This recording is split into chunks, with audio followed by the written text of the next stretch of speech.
What's up, everybody? Welcome to our E3 2018 reaction to Nintendo's Direct. I'm one of your hosts, Ryan Tifford, alongside the ghost with the most, Drew McMillan. Hey, once everybody. again, Yeah. all day, every day. We're back. This is the last press conference. I want to say thank you to everybody who watched live, who is watching live presently, and bearing with us while we get set up for the post show. Or likewise, checking out the content on YouTube as well. Absolutely. Or the website, game-moose.com. If you caught that awkward pause, we were just setting up for some clean audio for the podcast.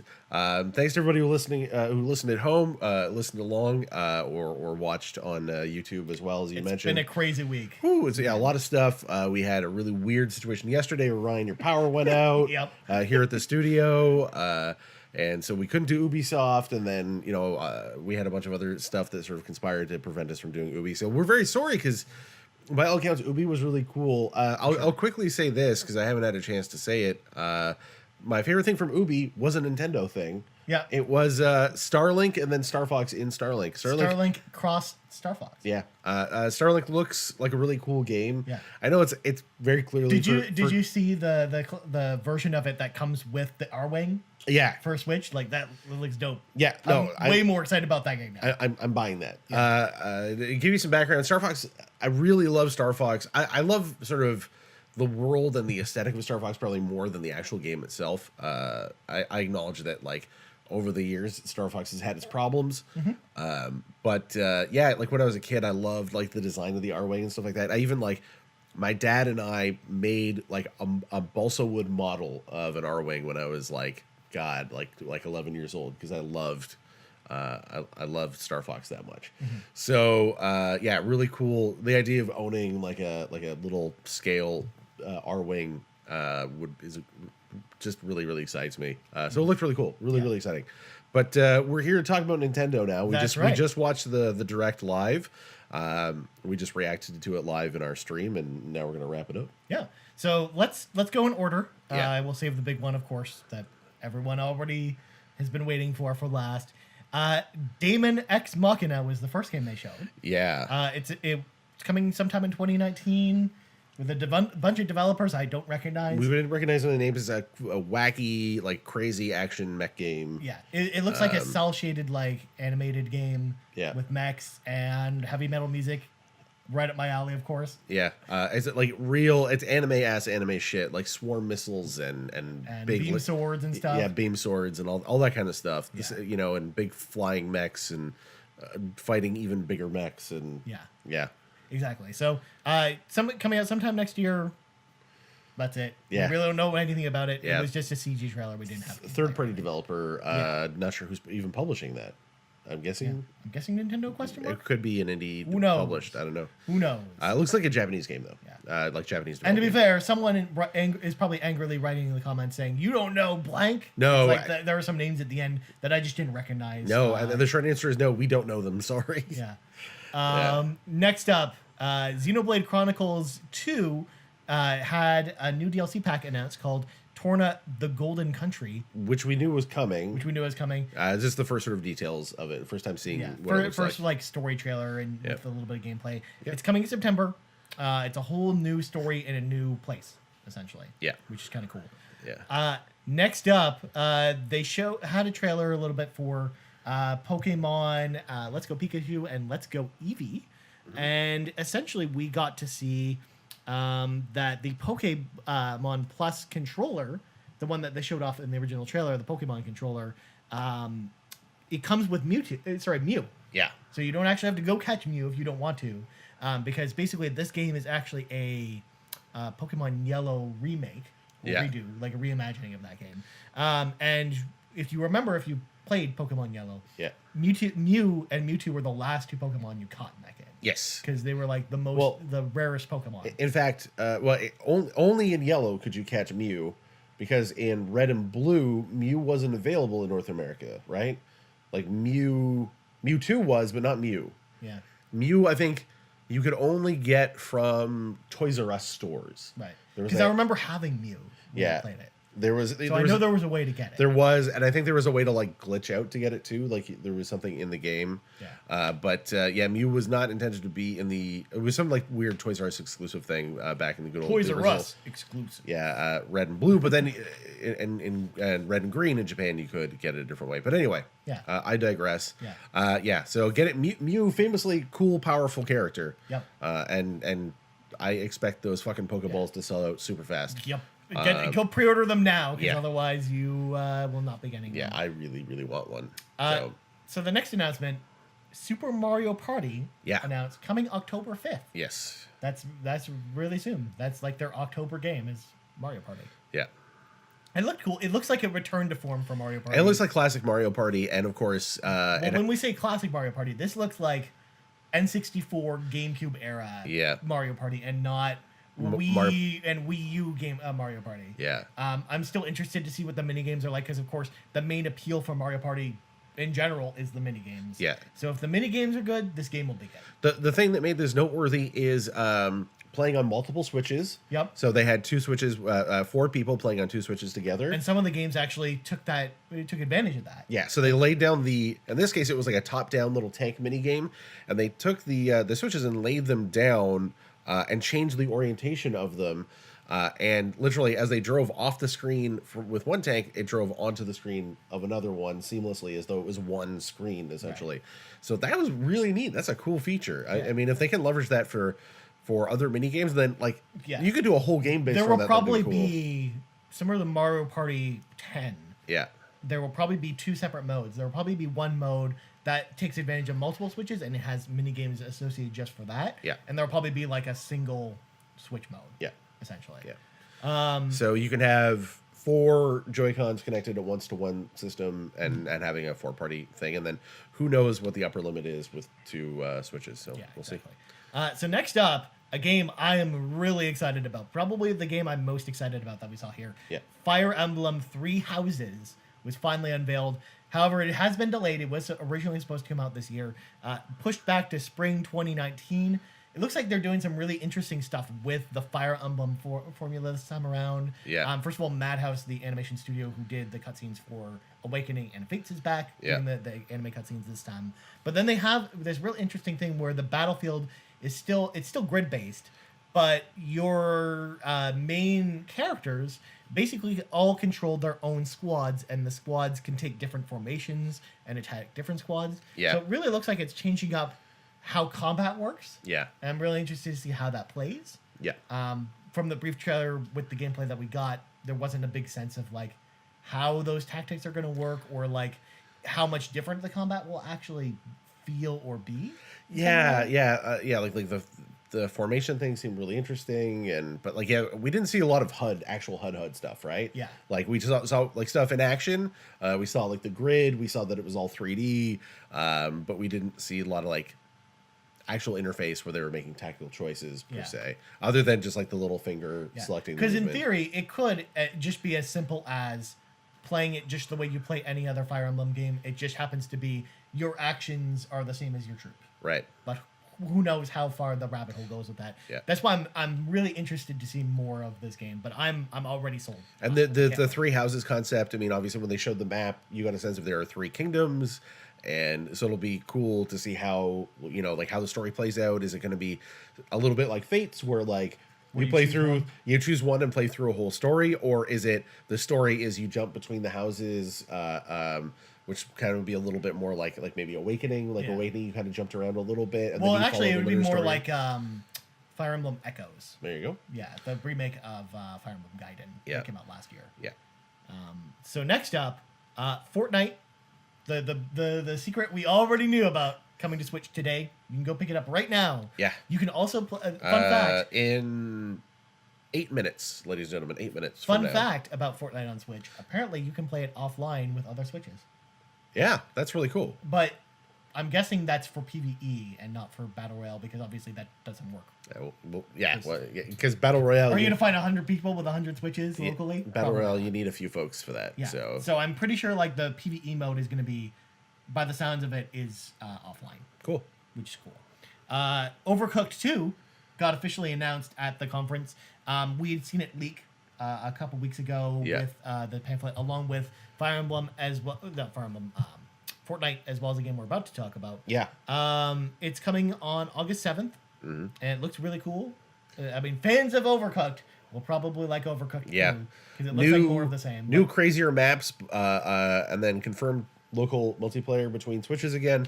One of the new things is you can throw ingredients across the map. So they showed like a map where there were like two raised platforms, and like a barrier there, and one player on the left hand side, one player on the right hand side, literally tossing an ingredient over to the other platform. And I can see that there's been one of the things, if it missed, it would fall down on the ground, and then you have to go down and get it. And yeah. So just continuing to add more sort of layers and complexity to the existing sort of overcooked, so the frantic gameplay of that sounds really cool. Stuff like the hot air balloon level looked really cool. It looked like there were some interesting ideas this time around. Yeah, absolutely. So next up, Killer Queen Black was announced. Again, another game we saw on the leaked document. A game that you're familiar with that I wasn't. Yeah. My first reaction was, this looks a lot like Joust. Yeah, that's because it plays like very much like a multiplayer version of Joust, essentially. Right. And basically, it's a modern arcade game. Yeah. How often can you say that about modern games, that it's a modern arcade game built specifically for arcades? It basically is like multiplayer Joust with like 8 players. Yeah. And it's coming to Switch at sometime this year. They just said 2018.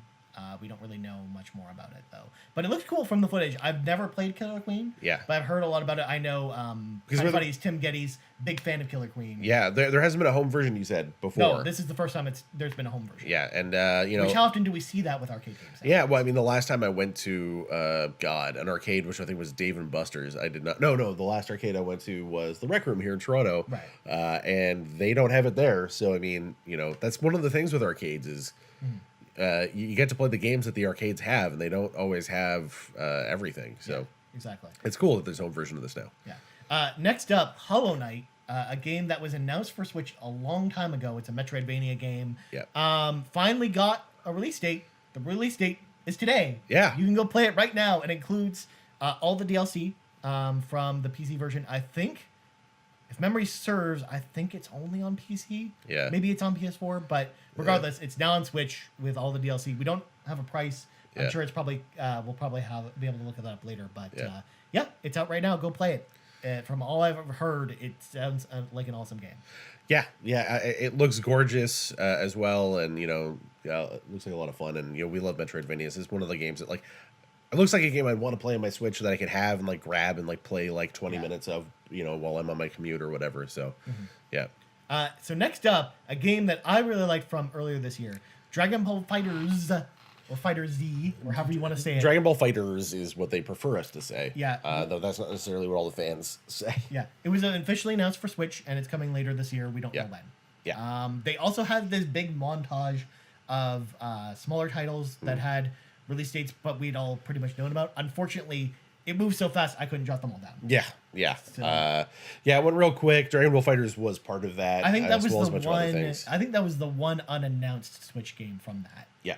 That's why I made sure to take note. It was part of what they called it, basically their third party montage, essentially. Right. We came out of that. FIFA was there as well as some other stuff. Another game on there, The World Ends With You, which was announced at the last Direct. Coming fall 2018. Yeah. We didn't really know when that was coming out, and we still don't know an exact release date. But once reconfirming it's coming out this year. Yeah, and again, if you haven't played The World Ends With You, that'll be a great time to play it. It's a really fantastic game. It was an old. If you like Square RPGs, go play it. It was a. It was the Kingdom Hearts. It was on the DS. It was a DS game, and it was basically the Kingdom Hearts team in between Kingdom Hearts 2 and whatever they moved on to after that. Yeah, and it's it was supposed to be their big new IP. Yeah, and it's a really cool sort of I don't want to say traditional RPG, but it's a turn-based RPG with some cool action elements, and it has a modern setting, which is really neat. Yeah, it takes place in Tokyo. Yeah, it's really cool. So make sure to check that out later this year. And last but not least, Drew, the game that we're watching on this screen in front of us. We're presently watching them play in the treehouse post direct here. Yeah, so Smash Brothers Ultimate. Yes, was officially given a name. Yeah, it was it's revealed. not just Super Smash Brothers for Nintendo Switch, like some people thought it would be. Oh shit! Fucking Nintendo just jumped up, yo. Well, Nintendogs were in the previous game, but look at the fur on that. Yeah, look how cute that is. It's adorable. My God. Yeah. So what's the big hook here, Ryan? Why are we excited about Super Smash Brothers Ultimate? Well, the big hook this time around is every single character from every single Smash game, including all DLC characters, are in this game. Yeah. So you're saying like, hey, Every character. even Snake? Yes, even Snake. Yes, even Snake, even Cloud, who I thought they would never get back from Square. Yeah. Ryu. Ice Climbers are back. Ice Climbers are back. Pichu. Yeah. Pokemon Trainer. Literally every character that has appeared in Smash before, including the 12 Fire Emblem characters, Yeah. are all in this game. They also announced that along with that, there will be what they're now calling Epsilon versions of characters. They're the characters that essentially were skins before, but now are a little bit more fleshed out. Yeah. So the the example they gave was Princess Peach and Daisy. Yeah. So Daisy's the new character. So you had Peach, and then you can like with Peach you have like a Daisy mode for Peach, and her attacks are slightly different, and she's got a couple of different abilities. Well, she's basically going to be like Lucina, because Lucina Yeah. was basically just a copy of Marth. Right. But in a Lucina skin instead. Yeah. And same with there's another example they gave as well. But they did mention that these characters aren't one-to-one. So there's Pit and Dark Pit, for Yeah, Pit example. and Dark Pit, you're right. They're not exactly the same. They have some minor differences. Yeah, they're very minor. They're not enough to be their own characters, but well, they'll be they're their own selectable characters. But Yeah. it's like they're not like big overhauls. Right. Kind of like the difference between Ryu and Ken. right. Exactly. Yeah. Precisely. Also, where's Ken? Why can't they just have a Ken skin in this game, or Ken as his own character? Since they have Ryu already. It's probably money related, business It's related. still weird. Sonic is back. Sonic is back. Sonic. of Sonic. course. Yeah. They also showed. They went really into detail about all the differences between all the characters. Yeah. There wasn't. They said there were over like 5,000 changes, so they Yeah. didn't go through all of them, but they went through a lot of the major ones. Like Mario, for example, has his cape back. Yeah. But he also can use Cappy. Yep. In some way that we they've don't- added Cappy to this is of course Cappy's first appearance. Twilight Princess. Breath of the Wild Link. of Yeah, course, so it's confirmed. Link wearing his Breath of the Wild tunic, but he also has a green the green tunic. the classic green But tunic. then they also showed like they changed the way bombs work, because they're Yeah. now remote detonated, just like in Breath of the Wild. As There's well a Breath of the as Wild stage that we're seeing right now, which is the top of a tower. tower, An ancient tower. that destroys itself. And Yeah, then his final smash is it's different this time around. It's the bow of light. It's and an ancient arrow. Yeah. Yeah. Unlike before, where he had like the Triforce attack. Yeah. But this also means Young Link comes back. Yeah. From Melee, and then Toon Link. Toon Link. also Yeah. back. So that's 3 links if you're counting. Three Three links. I mean, you could just play a 3-player game with just all the links. 3 links, only 1 Zelda. They talked about, like, for example, they talked about a little bit about Princess Zelda and how she changes. I mean, we can't go through every single character because, like, No, Sakurai but it's went cool through a to whole whack of them. Yeah, and it's cool to just highlight the ones that are really different. Yeah. Again, Zelda is like her Link Between Worlds Yeah. look, which is basically the link to the past look, essentially. Yeah. And yeah, she looks like she plays a little bit differently. But the one big reveal, the one that I freaked the fuck out over, Yeah. Ridley New fighter. The only new fighter we got during this whole announcement. Like, is the new fighter. yeah, they did mention, of course, the Inklings, but Yeah. Ridley. And we got to see actually a good portion of the Inklings' moves and how Yeah. they work. But Ridley was officially announced, and myself and probably a lot of the internet. I haven't looked at Twitter since we started recording this. Probably just lost their goddamn minds. For Smash fans, this is a big deal, and of course, for Metroid fans as well, because Metroid famously been pretty underrepresented in the Smash games. And for I mean, a while. to be fair, when you really think about Metroid as a franchise, who are they really going to pull? In theory, 'Cause, Space Pirate, yeah, Mother Brain, any of those dumb bounty hunters from Metroid Prime Hunters, Omega Metroid. yeah. Yeah. But yeah, when you really think about it, though, it's really just Zero Suit Samus and Samus. So it's good to have another Metroid character, and one that fans have wanted and asked for fucking ever. Yeah. It's finally here. I'm so happy that Ridley's in this game. Ridley looking really cool. One of the first things they did was play with Ridley as part of the post-game treehouse. Yeah. I grabbed a couple of screenshots of that, and you guys can go check it out. Of course, they'll have an archive version of that treehouse. We also saw as well that he has multiple skins, including Meta Ridley, the robot version. Yes. As well as Super Metroid Ridley. Yeah. Which is really cool. And yeah, overall, like, I'm really excited for Smash Yeah. Ultimate. I'm just like you. I sort of play Smash casually. I don't get too much into the intricacy. It's a fun game to play with friends, but And it looks like they're doing a lot of things to tune it because you know why? I think they're going full esports with this one. probably. So they're doing at E3 this weekend. They're doing a Smash Invitational. I think you can expect to see that along with Splatoon. I think Nintendo's building their way towards their own esports tournament, one that fits with Nintendo's sort of family-friendly vision. Because let's be real, the fighting game community, wonderful tight-knit community, has a reputation for being not super accessible for like young kids, right? Because there's a lot of saltiness that goes on in the fighting game community, a lot of the swears and whatnot. Not exactly something that is on brand with. They Nintendo. just really want to revive the magic that was the Wizard with the Nintendo Power World Championships. Well, I mean that famously Nintendo had one of the biggest esports tournaments of all time, and it was like 25 years ago. Yeah.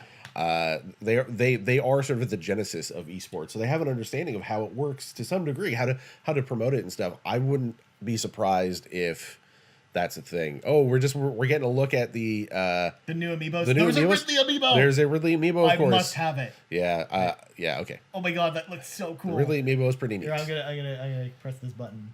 So we can take a look. There you go. Oh, You can look see. at that! Look at that amiibo. So I'm sorry for everybody who's listening on the podcast feed later. You don't get to see the Ridley amiibo right now, but you can. When you get a chance, Google it. It looks really great. It looks awesome. Inkling looks cool too. Yeah, and I already have the Inkling one on the shelf for they've Splatoon. made because they made a few of them now. Speaking of amiibos, they did confirm that all the amiibos will work. If there is a character in this game. Any iteration of their amiibo will work with it. So they even showed like 8-bit Mario and because they've made a bajillion variations of the Mario amiibo specifically. Yeah. And they've confirmed they all work, just like all the Breath of the Wild Link amiibos from that. Yeah. Like the Horse Link and stuff, they're all going to work too. Yeah. According to this, the one amiibo we haven't seen, Daisy, she's her own character. Yeah. So she should have her own amiibo.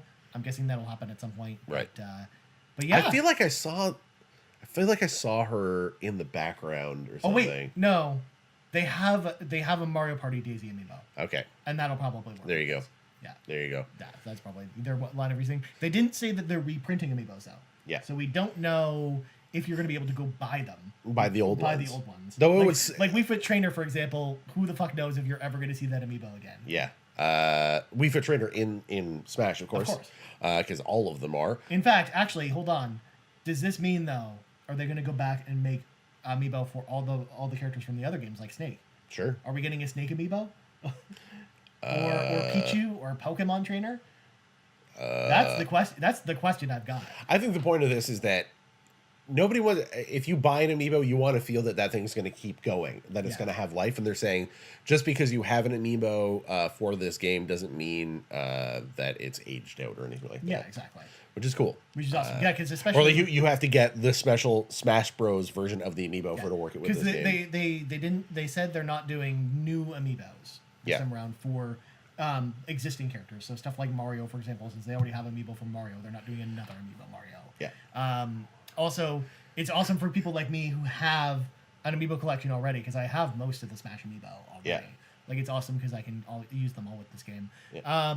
Other fact is, while they confirmed GameCube controllers, Yeah. however, they didn't say how it's going to work. We don't know if there's going to be a separate adapter you need to buy, or how you're going to plug in your GameCube controller to your Switch dock. I mean, you can almost be sure that some kind of adapter will be required, whether that it somehow connects. There has to be some interface. Whether it connects somehow to the Joy-Con or to I mean, I can see it connecting to the USB port on your Switch dock. Yeah. Because there is a USB port on the Switch dock. Of course. So that's a possibility, or connecting to the USB-C port, which is also the charging port for your Switch as well. Yeah, they're just going to make it so you're going to have to go buy an adapter. And there might be a bundle that comes with it, maybe. But I wouldn't be surprised if there's a bundle that comes with that amiibo and some other stuff. Like a collector's. For me, you made a little joke about it when we were watching the presser and they announced it. Yeah. But I actually really like playing Smash with my GameCube controller. controllers because that's just how I've been used to playing Smash forever. Yeah, and there's lots of people that are in that position. You know, like the last time around they did a GameCube controller adapter, they were a hot commodity. Well, they were very limited and they sold out very quickly. Yeah, and then people were just they're angry they couldn't get one. Yeah, they were killing family members to get one. Yeah. You know, like it was pretty. Now, intense. mind you, I could still play with the Pro controller because I Yeah. still really like the Nintendo Switch Pro controller, but yeah, so I'm really interested to see how that plays out. And then we got a release date later than we had anticipated. In fact, a lot of people were saying September. Yeah, and Us that was included. what I thought it was going to be for sure. Yeah, especially because it just seemed to make so much sense. Yeah. Like they needed a reason to launch for people to subscribe to the online service in September. Smash is coming out this fall, and it's going to be the one game that really takes advantage of that. Why not launch it in September? Turns out they're not doing that. It's launching December 7th of this year, so just making out in time before the end of the year. Yeah. Just making it in time for the end of 2018. Yeah. I still think, though, that December, in a lot of ways, is actually a good window for this game. I mean, to be fair, it's Smash. It can really come out at any time. And people will buy it. Just like most Nintendo games, especially the ones that have a big following, Yeah. you know. There's so many fans of this game that they really could do whatever they want. Yeah, because it's missing Black Friday, but it's still Yeah. okay that it's missing Black Friday. And you can't really say that for a lot of other games. Yeah. Like this and Red Dead are probably the only two games that could really get away with doing that, I guess. Yeah. Because people will buy it, and I think it's a good time for the game because everything else will be out by then. Yeah. It's not really competing with anything else that, as far as we know of. I think actually this is bad news for Just Cause because it comes out the same week as Just Cause 4. I think that comes out on the Tuesday and then this comes out on the Friday. So I think that's bad news for that. But otherwise, good timing all around. So Drew, overall, what did you think about the Nintendo conference? I mean, Because we talked about it ahead of time. I kind of prefaced you and was like, there's going to be no Metroid Prime 4 announcement. And there wasn't anything really that exciting this year. Yeah. Last year was like, the reason why I was excited this year is because last year they had a bunch of surprise announcements. There wasn't much of that this year. Yeah. It was not that I say that any of the stuff they talked about was bad. All of it was great. In fact, all a lot of the cool. games were really impressive. Yeah. But they're all known quantities, and honestly, this to me, just like a lot of people, for me, E3 is kind of like Christmas, right? Like I want to open the present, I want to watch the press conference and get Well, wow. again, this actually comes back to the very beginning of the conference. Yeah. The one big surprise was Daemon X Machina. Yeah. Because it's the one game we knew literally nothing Zero about, yeah. So which was cool. yeah. It was cool that they had that. But yeah, I'm in the same boat where a lot of what we saw was stuff we already knew was going to be here. Yeah. Again, if we didn't see Fire Emblem here, I was going to freak out and just assume that game was never coming. So I'm glad that we saw that, even though it's delayed. And then Smash Brothers, admittedly, looks great. And then even Mario Party, I was actually impressed by Mario Party. As someone who likes the N64 Mario Parties a lot, I'm really interested to see what they do with Super Mario Party. I think they've got something good going on there. And yeah, I mean, Smash Brothers still looks good. It's still Smash Brothers. I think Mario Party's the devil. But I mean, at least they're doing some new and exciting things with the hardware. That alone excites me. Yeah. Smash Brothers is not a game that I love. Through no fault of its own, it's just something I've never really gotten into. Yeah. But at least you gotta respect it, though. No, I do, and I understand that it's got a huge fan base. People love that game. It's also literally the Nintendo Museum, the game. Yeah, which I totally understand. They didn't do anything for someone like me to give me a sense of this is accessible and this is something you want to play. Right.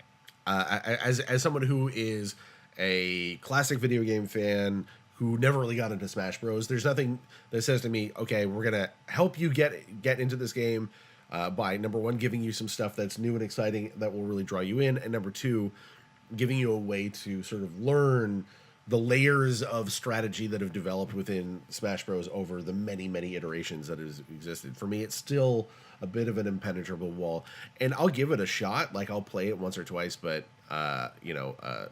they've really got to, like some other very successful fighting games I can think of that have done it. They have to have a really great sort of like a tutorial or something within the game that'll draw me in, like Subspace. Yeah, like a single player mode, like Subspace Emissary. Right, that would have been fantastic, and it's that there still might be something like that. Yeah, because they're still talking about it on Treehouse, so they might announce that. Again, we're just recording this right after the press conference, so if any details about the single player come out. Yeah. We just didn't have it at the time. We've got the press conference up, but of course we can't listen to it right now because we're talking to you guys. So Yeah, exactly. Yeah. Overall, again, I thought it was okay. The press conference. Yeah. Again, it has games I want to play, but there's still a lot of question marks. Like, where's Yoshi? Yeah. Does that game still exist? Is that ever coming out? And like, where's Metroid? But although I think Metroid Prime, there's still a good chance we might even see a Metroid announcement during the Treehouse. Likewise, we might still see something like Link Between the Zelda 3DS game that we keep hearing about during the Treehouse. So I think the Treehouse might have some more announcements as well. Yeah. But yeah, I'm with you. I think the conference was okay. I do like the fact though that it was much quicker than, like, they got all the news out of the way very quickly and didn't pull out Bethesda or Sony and really drew the conference out at least. Like, it moved at a quick pace. I think the conference itself, the style was very well done overall. Yeah. Anyways, listeners or viewers at home, what do you think about the Nintendo's E3 2018 Direct? Let us know at game_moose_cast on Twitter, at Facebook at facebook.com/GameMoosePodcast. Check out the Game Moose Podcast with myself, Drew McMillan, and Brock McLaughlin every single week, Mondays at noon Eastern Standard Time. Yep. On YouTube, on game-moose.com as well, our website, that with the home of other reviews and other cool stuff from us. Yeah. You can also check that listen out. to the podcast on Apple Podcasts, Google Play, on your Alexa or your Or Spreaker, or all that other stuff. your Google Home. I actually Podcast services around the globe. Yeah, one of the things I love to do actually these days is to check the audio quality from multiple sources. I actually play our podcast on Google Home. I've actually gotten into playing lots of different podcasts off of my Google Home while I do the dishes, because it means I don't have to touch anything. I can just tell my Google Home to play, my brother and Hey, me Google. while I'm up to my wrists and stuff. Hey Google, play Game Moose episode 124. Yeah. That just probably triggered someone's Google Home at home. Hopefully, yeah. Also, I do want to point out as well, but as we lose the camera signal while we're wrapping up, fun fact, Drew, this week, people can look forward to our big sort of wrap up of E3 as well. This episode this week is going to be very much all about E3. So Yeah. if you want to know our full thoughts on everything E3, check that out, including our winners, losers, and our game of E3. We're going to pick a game of E3. Excellent. Like we do every year. Cool. So for Drew McMillan, I'm Ryan Turford. Thank you for watching our recap of the Nintendo Direct, and we will see you next week.